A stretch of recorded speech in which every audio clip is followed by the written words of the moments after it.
Sa ilang residente ng Marikina, hindi lang tubig ang kanilang kinatatakutan tuwing malakas ang ulan, kundi ang muling pagbalik ng trauma at pangamba dulot ng mga nakaraang matinding pagbaha.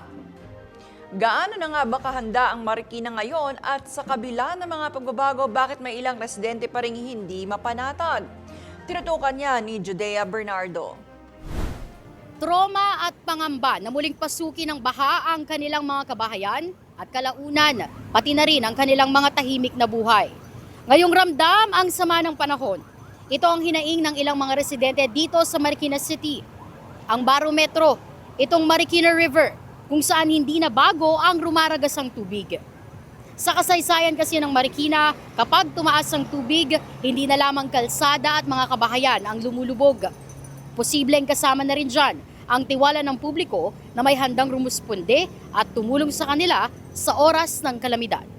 Si Tatay Rogelio, 35 taon ng residente ng Marikina City. Sa mahigit 3 dekada raw na ito, mula Parang hanggang Malanday, Marikina, hindi na nito mabilang kung ilang beses itong nagpabalik-balik sa mga evacuation center dahil sa takot para sa kanyang buhay, kanyang mga anak at kanyang apo. Dati pagka may bagyo, hindi pwedeng hindi kami pupunta rito. Di ba, nandito na kami. Nang tanungin ko si Tatay Rogelio kung anong kalamidad ang pinaka nagdulot sa kanya ng trauma at takot, kita sa kanya ang pagpipigil na alalahanin ng insidente noong 2009, ang pagpasok ni Super Typhoon Ondoy. Biglang umangat ng tubig yung mga anak ko, mga asawa ko nandun pala. Nako, hanggang dito na yung tubig, maaw na kami. Ang bit-bit lang namin, ma'am, damit na lang, kaya para pamalit lang. Punta ko po. Pero ngayon, mistulang nabasag ang mga pangamba ni Tatay Rogelio sa ilalim ng bagong pamunuan. Bagamat paulit-ulit na bumabalik sa evacuation centers kapag tumataas sa ikalawang alarma ang level ng tubig sa Marikina River na umaabot sa 16 meters, nakakuha ng kumpiyansa si Tatay Rogelio sa mas maagap na pagresponde ng lokal na pamahalaan ng Marikina. Kasama raw dyan ang mabilis na pagresponde at pagdulong ng mga rescuer, pati na rin ang agad na pagpapaabot ng tulong pinansyal o di kaya ay yung mga first aid kits. Malaking pagbabago, ma'am. Maganda yung nila.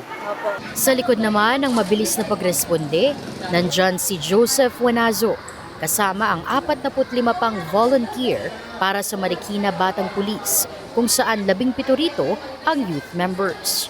Nire-ready po muna natin lahat ng members natin, verify po natin yung mga situation nila bago tayo mag-proceed sa isang area na tayo naman po ang tutulong kaysa tayo ay matulungan. Ayon naman kay Marikina City Mayor Marjorie Ann Omaan Teodoro, mas handa na ang Marikina at ang mga residente nito, lalo na't mas naging alerto rin sa pagbabantay ng mga kalamidad. Tuloy-tuloy din daw ang isinasagawang dredging operations para mabawasan ng tubig sa sirang pumping station na naipon dahil sa malalakas na ulan. Sa ngayon, hindi nalalampas sa 3,000 residente ang nanunuluyan sa Malanday Evacuation Center. Nandito po tayo sa Malanday Elementary School, Marikina City at makakasama po natin si Mayor Maan Teodoro para po ibigay sa atin yung pinaka-recent updates, yung datos at ano pong ginagawang kahandaan ng Marikina City LG. Magandang hapon po sa inyo. Magandang hapon. Magandang hapon sa inyo mga taga-subaybay. Nandito po tayo sa Malanday Elementary School. Isa lang po ba ito sa evacuation centers na inihanda po ng Yes. Yes. A total of 29 evacuation centers ang binuksan natin itong nakaraang mga araw.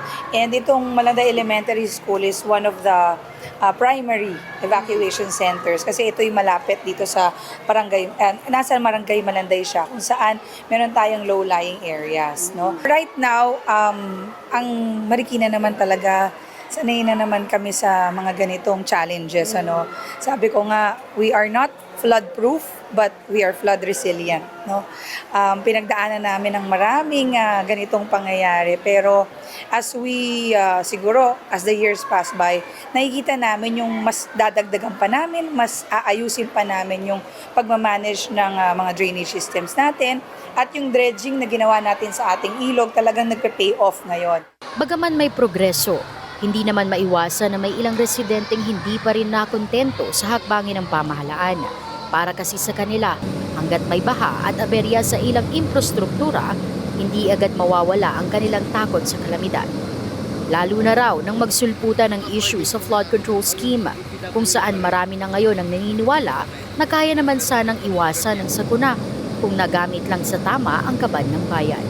Kaya ang panawagan ng iilan, mas galingan pa raw ng pamahalaan dahil hanggat may buhay na napipinsala, hindi pa raw tapos ang totoong laban sa katiwalian.